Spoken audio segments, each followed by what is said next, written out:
given where oil is and given where the rupee is, and also given the current account deficit, how would you compare 2019, and I'm just going 6 months forward, 2019, also because the elections are due then, with 2014? You see, let me compare it first with 2013. Okay. I think that's a better comparison. There was a reason I didn't say 2013. Nothing could be worse than 2013, and I'll make good. The current account deficit was 4.7%. The fiscal deficit was a horrible 5.6%. During UPA 2, that is 2009 to 2014, the average 5-year inflation was 10.4%. So if you, I don't think India will hopefully never in future have that kind of data ever again. A 4.67% current account deficit, a 5.6% fiscal deficit, and a 10.4% average rate of inflation during a 5-year period. And all you were doing was cutting down expenditure in order to match your balance sheets. And when you cut down expenditure, of course, you don't grow. So the growth itself suffers. I think one of the top priorities was, and I do believe in that maintaining fiscal prudence, and I've written about it, spoken about it, always helps.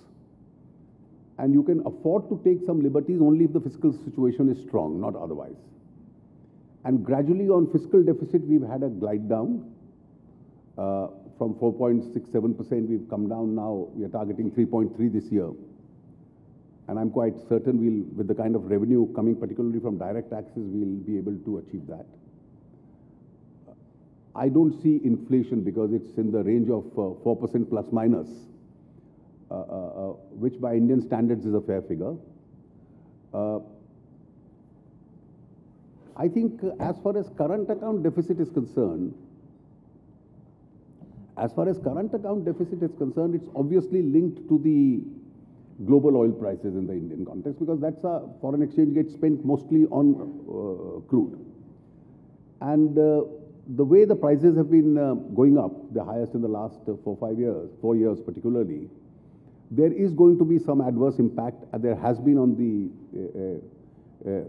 current account deficit. Now we are trying our best to take measures to narrow it down.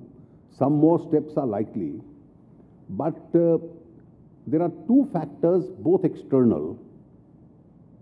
One is the oil prices, and the second is the policies within the United States, which is leading to the hardening of the dollar itself, and therefore adversely impacting all currencies across the world. So we may be strengthening every other currency, but we are weakening as against the dollar. And that's a global phenomenon. Most currencies are weakening against the dollar because of the strength of the policies within the US. So these are two adverse situations, both external, which we have to deal with. And therefore, as far as our internal systems are concerned, our policy and our growth, we have to really consolidate our systems. So the adverse impact on us and our growth is the least.